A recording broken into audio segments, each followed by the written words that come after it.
ലോക്സഭാ തെരഞ്ഞെടുപ്പിൻ്റെ സമയത്ത് വലിയ തോതിൽ ചർച്ച ചെയ്യപ്പെട്ട ഒരു വിഷയങ്ങളിൽ ഒന്നായിരുന്നു ഈ പ്രധാനമായി പറഞ്ഞാൽ തൃശ്ശൂരിലെ കോൺഗ്രസിൻ്റെ സ്ഥാനാർത്ഥി UDFിൻ്റെ സ്ഥാനാർത്ഥിയായിരുന്ന കെ മുരളീധരൻ്റെ പരാജയം.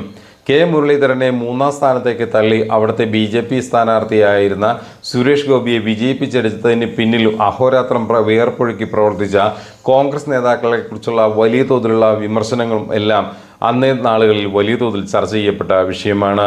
ഈ സംഭവവുമായി ബന്ധപ്പെട്ട് തുടർന്ന് അന്വേഷണ കമ്മീഷനെ നിയോഗിക്കുകയും കോൺഗ്രസിൻ്റെ നേതൃത്വത്തിൽ അന്വേഷണ കമ്മീഷനെ വയ്ക്കുകയും മൂന്നംഗ അന്വേഷണ കമ്മീഷൻ റിപ്പോർട്ട് തയ്യാറാക്കി കൃത്യമായി നേതൃത്വത്തിന് സമർപ്പിക്കുകയും ചെയ്തിരുന്നു എന്നുള്ള വിവരങ്ങളെല്ലാം കഴിഞ്ഞ ദിവസങ്ങളിൽ കണ്ടതാണ്.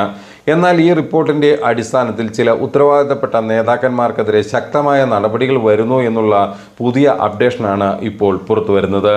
KPCCയുടെ വർക്കിംഗ് പ്രസിഡന്റായ TN പ്രതാപൻ, തൃശ്ശൂർ DCCയുടെ പ്രസിഡന്റായിരുന്ന ജോസ് വള്ളൂർ എന്നിവരെ 6 വർഷത്തേക്ക് ഭാരവാഹിത്വത്തിൽ നിന്ന് മാറ്റി നിർത്താൻ KPCC അന്വേഷണ സമിതി റിപ്പോർട്ട് ശുപാർശ നൽകി എന്നുള്ള വിവരങ്ങളാണ് ഇപ്പോൾ പുറത്തു വരുന്നത്. തൃശ്ശൂർ ലോക്സഭാ മണ്ഡലത്തിൽ BJPക്ക് വോട്ട് മറിച്ചുകൊടുത്ത് കോൺഗ്രസ് സ്ഥാനാർത്ഥി കെ മുരളീധരൻ മൂന്നാമതാകാൻ ഇടയാക്കിയ സംഭവം അന്വേഷിച്ച ശേഷമാണ് കടുത്ത നടപടികൾക്കുള്ള ശുപാർശ നൽകിയിരിക്കുന്നത്. സിദ്ദിഖിൻ്റെ നേതൃത്വത്തിലുള്ള മൂന്നംഗ സമിതിയാണ് കൃത്യമായിട്ടുള്ള അന്വേഷണം നടത്തി ഈ റിപ്പോർട്ട് സമർപ്പിച്ചത്. അതായത് VD സതീശിൻ്റെ ഏറ്റവും അടുത്ത അനുകൂലി അല്ലെങ്കിൽ സുധാരണമായി അത്ര ബന്ധത്തിൽ പോകുന്ന ഒരു വ്യക്തി എന്ന് പറയുന്ന VD സതീശനുമായി അടുത്ത ബന്ധം പുലർത്തുന്ന ഈ പറയുന്ന TN പ്രതാപനെതിരെ ഉയർന്നിരിക്കുന്ന ആരോപണങ്ങൾ കോൺഗ്രസിനുള്ളിൽ പുതിയ ആറ്റം ബോംബായി മാറിയിരിക്കുകയാണ്. അതായത് ഈ പറയുന്ന TN പ്രതാപനും അനിൽ അക്കരയും അതോടൊപ്പം തന്നെയുള്ള നേതാക്കന്മാർ ജോസ് വള്ളൂരും എല്ലാം ചേർന്ന് നടത്തിയ ഒരു ആസൂത്രിത നീക്കമായിരുന്നു അവിടെ നടന്നത് എന്ന് പറയുമ്പോൾ KPCCയിലെ ഉന്നതരായ ചില നേതാക്കന്മാർക്ക് ഈ കോൺഗ്രസുമായി അടുത്ത ബന്ധമുണ്ടായിരുന്നു. കാരണം മുരളീധരനെ അവിടെ പച്ച തൊടിയിക്കരുതെന്ന് ഇവർ ആഗ്രഹിച്ചിരുന്നു. ഇതിൻ്റെ അടിസ്ഥാനത്തിൽ നടത്തിയ പ്ലാനിൻ്റെ അവസാന പരിണിത ഫലമായിരുന്നു കെ മുരളീധരനെ മൂന്നാം സ്ഥാനത്തേക്ക് തള്ളുന്ന തൃശ്ശൂരിലെ തിരഞ്ഞെടുപ്പ് അട്ടിമറി. ഈ അട്ടിമറിയിൽ കോൺഗ്രസിൻ്റെ വോട്ടുകൾ വലിയ തോതിൽ BJPക്ക് മറിച്ചു നൽകിയതിന് പിന്നിൽ ഈ നേതാക്കന്മാർക്ക് വ്യക്തമായ പങ്കുണ്ട് എന്ന് തെളിയിക്കുന്നതാണ് ഇപ്പോഴുള്ള അന്വേഷണ റിപ്പോർട്ട്. അതായത് ഉത്തരവാദിത്തം വഹിക്കുന്നതിൽ വീഴ്ച വരുത്തിയ KPCC എക്സിക്യൂട്ടീവ് അംഗം അനിൽ അക്കര, UDF ചെയർമാനായിരുന്ന MP വിൻസെൻ്റ് എന്നിവരെ താക്കീത് ചെയ്യാനും ശുപാർശയിൽ കൃത്യമായി പറയുന്നുണ്ട്. Siddique, KC Joseph, R Chandrasekharan എന്നിവർ അംഗങ്ങളായ സമിതി 24-ന് റിപ്പോർട്ട് ഔദ്യോഗികമായി നൽകുമെന്നുള്ള വിവരങ്ങളും ഇപ്പോൾ പുറത്തു വരുന്നുണ്ട്.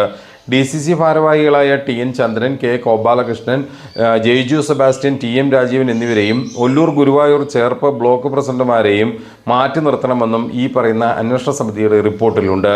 നാണംകെട്ട തോൽവിയിൽ നടപടിയില്ലാതെ പാർട്ടിയിൽ സജീവമാകില്ലെന്ന കെ മുരളീധരൻ്റെ കടുത്ത നിലപാട് KPCC നേതൃത്വത്തിന് കീറാമുട്ടിയായി ഇന്നും തുടരുകയാണ്.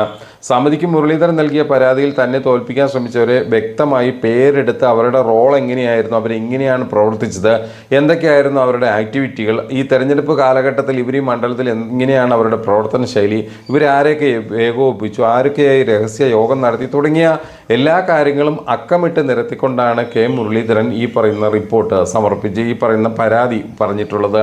ഈ പരാതിയിൽ പറഞ്ഞ ആളുകളെക്കുറിച്ച് വ്യക്തമായ ബോധ്യം ഇവർ കമ്മീഷണർ ലഭിച്ചതോടുകൂടി തന്നെ അവർ വലിയ തോതിൽ ആസൂത്രിതമായി തന്നെ ഇവരിൽ നിന്ന് മൊഴി രേഖപ്പെടുത്തുകയും മറ്റ് തെളിവുകൾ ഉണ്ടാക്കുകയും കണ്ടെത്തുകയുമാണ് ചെയ്തിട്ടുള്ളത്. ഈ ഘട്ടത്തിൽ കോൺഗ്രസിലെ ഈ പറയുന്ന TN പ്രതാപനെ അനുകൂലിക്കുന്ന KPCCയിലെ നേതാക്കന്മാർക്ക് വലിയ തോതിലുള്ള ഇടുത്തിയായി മാറിയിരിക്കുകയാണ് ഈ അന്വേഷണ റിപ്പോർട്ട്. ഈ റിപ്പോർട്ട് പുറത്തു വരാതിരിക്കാനുള്ള വലിയ തോതിലുള്ള സമ്മർദ്ദങ്ങളും മറ്റും വന്നിട്ടുണ്ടെങ്കിലും കെ മുരളീധരൻ സജീവമാകാതെ വളരെ നൈസായി തന്നെ തിരുവനന്തപുരം കേന്ദ്രീകരിച്ച് നിൽക്കുന്നതുകൊണ്ട് കോൺഗ്രസിന് വലിയ തോതിലുള്ള വെല്ലുവിളിയും ഉയർത്തുന്നുണ്ട്. ഈ ഘട്ടത്തിൽ റിപ്പോർട്ട് പുറത്തു വിടുമെന്നും ഈ 24-ന് അത് പുറത്തു വരുമെന്നും തന്നെയാണ് ഇപ്പോൾ പ്രതീക്ഷിക്കുന്നത്.